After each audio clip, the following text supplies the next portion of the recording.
to a friend when I was working in Samoa, and he said to me, you know, we were Samoan rule, we were Tongan rule, we were Samoan rule, we were German rule, we were New Zealand rule, and we're Samoan rule. And he said, you know what the Germans bought for us? The Germans built roads, and they built airports, and they built infrastructure. And he said, you know what the British and the Kiwis bought us? Government. So hopefully I'll be a little bit more exciting than that.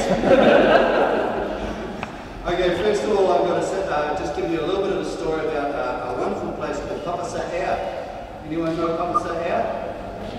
Okay, I've been to Samoa a few times surfing, and a few of my friends were very good surfers. And we thought that we could master Papasa'ea. We were all pretty good, right? So we thought.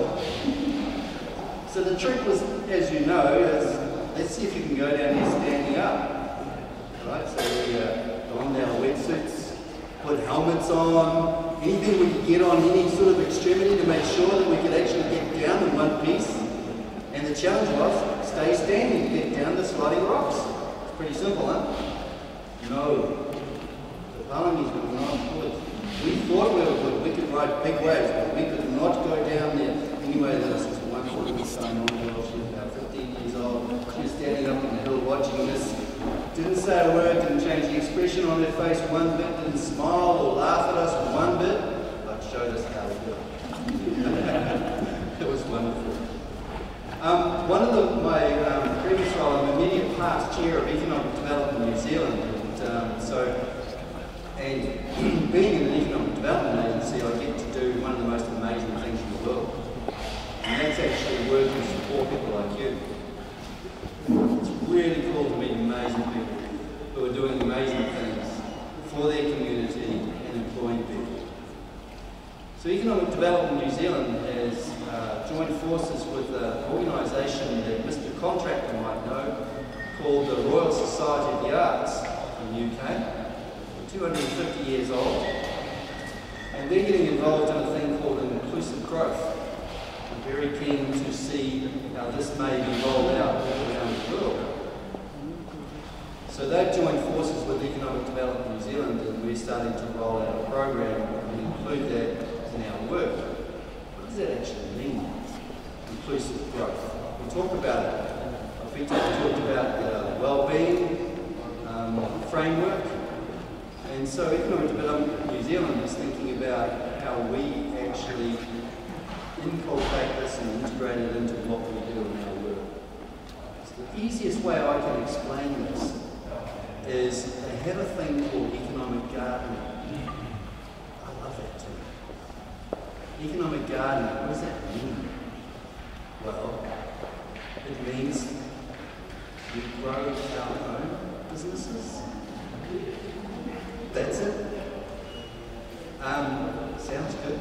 Sounds easy. It ain't easy, as you know. Growing your own business is not easy at all. It's real hard. So I'm just going to give you a little framework that we used in Northland to support businesses to grow. Very simple. So Pito had the 7 Bs, was it? Yeah, 6 Bs. 6 Bs. 7's a better number. Need another B. Anyway, so I'll start with 4 quadrants and 3 Cs. And then by the end of it, I hope you've got it. So the 4 quadrants are, you know, it's pretty simple stuff. But you start off with the first one is people and talent, and people with talent and ideas. Then the other quadrant we look at is knowledge, learning, understanding, research, innovation, all those sort of things go into knowledge. So you've got people, knowledge. To that you bring money, capital, right money, right time, right place, right organisation. Smart money, not dumb money. Does anyone know the difference between smart money and dumb money?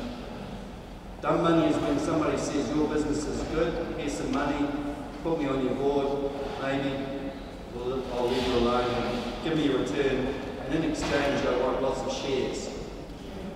That's dumb money. Smart money is the person that comes along with the cash and says, I think I may be able to offer you some opportunities in this market.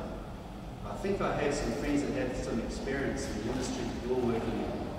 I think I can share some of my experience and walk with you in your journey. So if you're looking for money, look for the smart money, the person that comes with intelligence, expertise, understanding, and can really work with you to grow your business. So that was number 3. What do you think the last one is? Paulima! Yeah, that's almost right. So, the last one is networks. And Sione talked about the Samoan Business Network. Well, it's networks, it's industry sectors, it's how you work together. So those 4 again: people, knowledge, money, networks. We set up a thing in Northland called the Orchard, where we grow businesses, not apples. And we also set the Orchard was essentially a collaborative workspace. We invited businesses in. So we use those 4 foundations to support businesses. To give you an example, we thought Northland, okay, we're going to run a business ideas competition. How many people do you think we're going to get in our business ideas competition? Number? 20? 30? 50? 150. 150. Blew me away. Could not believe it. We had 150 people enter. First time ever done. Out of that 150, there were 20 that were pretty serious, ready for the next level. Out of that 20, there were 5 that were almost ready to go. They're all funded. They're all cashed up, ready to move on to the next level. So I encourage Sione, I encourage you to think about how you might try and find those ideas in your community and then support them to the next level. So what are the 3 C's? 3 C's, well, these are real economic sort of things. But if you combine them with the 4 bits, you get a little matrix, 4 down one side, 3 across the top, if you want to flip it the other way, I don't mind. And the 3 C's are comparative advantage, competitive advantage, we've known about for years and years and years and years. Ever since Adam Smith started to write The Wealth of Nations, we've had ideas around what comparative and competitive advantage are. And I'd imagine all of you understand what that is. What's the 3rd C? 3rd C is collaborative advantage. Working together, doing new things, finding out what you can from your neighbour, from your friend, through networks. Can we work together? Can we actually go into that market and market together? Can we think about how there are other ways that we can innovate together?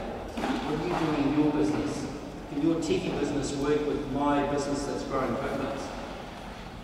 And supplying also, boy, my daughter, she just loves that coconut yogurt. Man, it's so expensive. We've got to stop buying that stuff. Okay, so that's probably enough for me, but I just think it's such a wonderful position to be in, Pelinato, to be in that economic development sphere. But when you're thinking bigger now, economic development and investment and skills and all these other things you have to do, infrastructure, business development, working with the businesses, getting them to grow, fostering that growth, inclusive growth. It's at the core of it. The core of inclusive growth, obviously, is economic gardening. We'll talk more about that later.